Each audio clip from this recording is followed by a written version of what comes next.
Actor Alec Baldwin making news in an explosive ABC News interview, his first public interview since the fatal shooting on the Rust movie set. Sarah Williamson joins us live in the newsroom with some of the biggest takeaways from that interview. Sarah.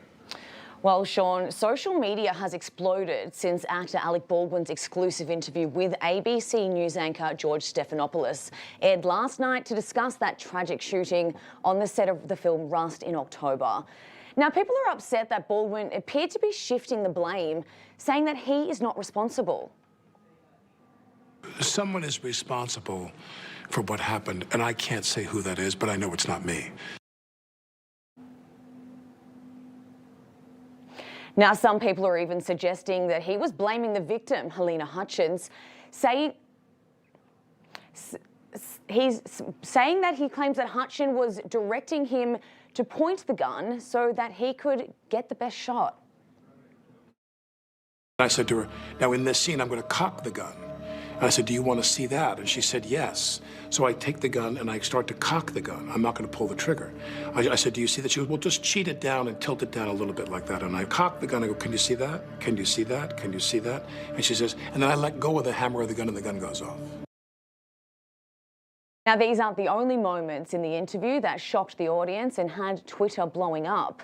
There is a lot of chatter from the left and from the right about the fact that Baldwin was saying that he never even pulled the trigger and raising questions as to why his lawyers allowed him to do this interview before a trial. Sean?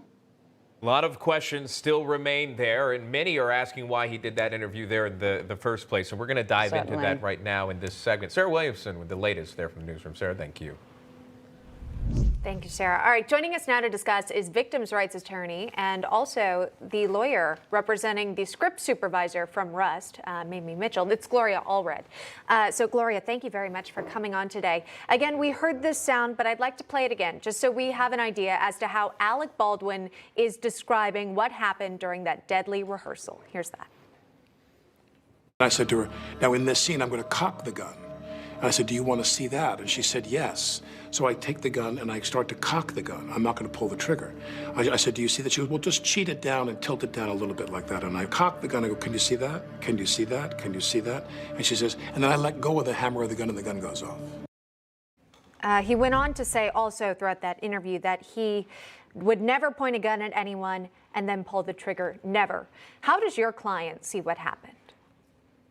Well, first of all, this is a complete deflection of responsibility. He says that someone is responsible, but he is not. All I can say to Alec Baldwin is, you should look in the mirror. You are one of the people who is responsible for the tragic death of Helena, the mother of a little boy, and the wife of, the father of that child. And also for injuring Joel Souza, the director, and also injuring my client, who's very heroic in all of this, Mamie Mitchell, who ran out immediately and called 911, urging assistance as soon as possible. But, at the end of the interview, he says, I think back, I don't know what, I should have done or I could have done. I'll tell him what he exactly should have done. Alec Baldwin, here's what you should have done. You should have checked the rounds, the chambers of that gun yourself before you cocked the hammer and the bullet was discharged. Or in the alternative, you should have said to the assistant director who allegedly handed you the gun, get me the armorer to come in. The armorer, Hannah Gutierrez, is the one who should have handed the actor the gun and at least had her check the chambers, demonstrate to you in your presence that all of the rounds were empty or were dummy shots and not a live bullet. That's what you could have done. That's what you should have done. That's what safety protocols require. And you did not follow those industry-wide labor management safety protocols that were exactly in place in order for there to be safety on the set. Yeah, he said during the interview that when it comes to checking the weapon, he was taught differently. And I know this is different from what George Clooney and Matthew McConaughey have said in regards to checking the gun.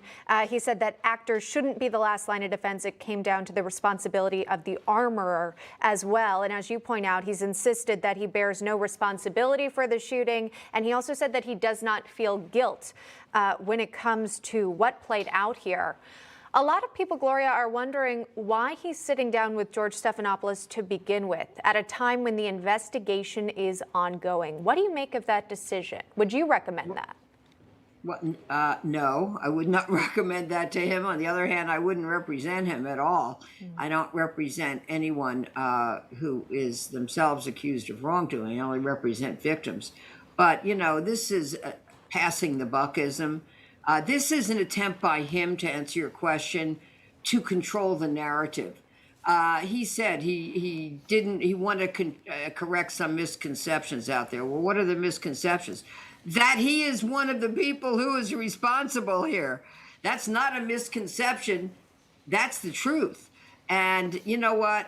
You know, he's tried to pass the buck. He says, well, you know, at another point earlier, you know, some time ago, he said, well, in the future, police should be on the set, you know, if there are guns there. Really? Mm-hmm. Would a police officer have stopped the discharge of the gun if you didn't check it or it wasn't checked in your presence? And the fact that he says he did cock the hammer of that gun, but then he denies pulling the trigger. Pulling the trigger is just an expression, okay? I've consulted with many gun experts, and many of them say, look, if he even had any pressure on the trigger, he didn't have to pull the trigger. Any pressure could have discharged the bullet in the gun.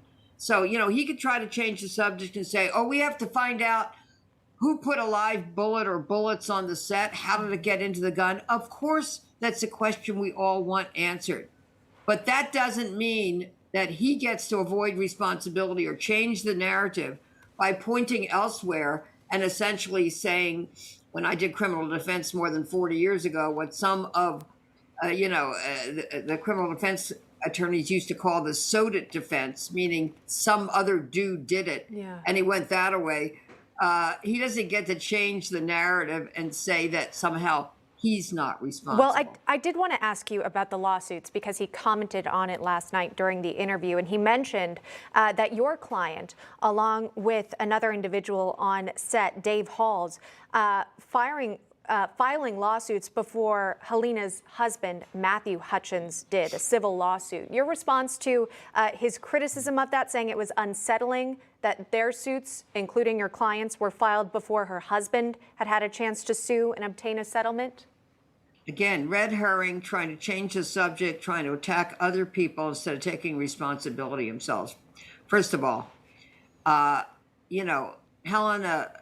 Hutchins' husband, may she rest in peace, doesn't need to file a lawsuit in order to get justice from Alec Baldwin and anyone else on the set who might be responsible, including producers. Because, I mean, I've done many, many settlements without any lawsuit in many other cases, and we haven't had to file a lawsuit. And, you know, if Alec Baldwin wants to settle with Helena Hutchins' husband, he could do that without any lawsuit being filed. So that is just, you know, a red herring. Yeah. And, you know, anyone who can prove that they were a victim that day and that they were damaged that day should be compensated. Of course, the most horrific victim is Helena Hutchins, and her little son and husband definitely should be compensated, but that doesn't mean others also shouldn't be compensated. All right. We'll continue to follow your client's case. Gloria Allred, thank you very much for taking the time and joining us. Thank you. With that. Have a great day. Bye-bye. Thank you. And again, it was two former crew members who have sued Baldwin. Dave Halls was the assistant director dealing with the prop gun on that. You just watched Newsmax TV, America's fastest growing cable news channel, now in more than 70 million homes. You can get Newsmax TV on your cable system or check your cable guide. And if your system doesn't carry Newsmax, call them, tell them you want Newsmax TV, because we're real news for real people.